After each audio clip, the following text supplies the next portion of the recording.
Okay, hi, it's Al here, Heating Parts Canada.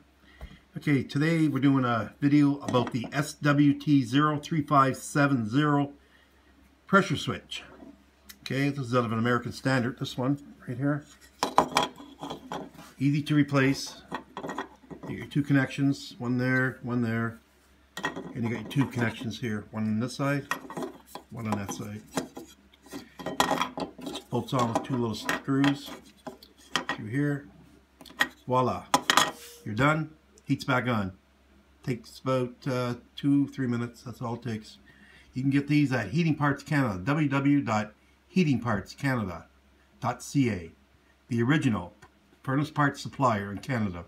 The first and still the original.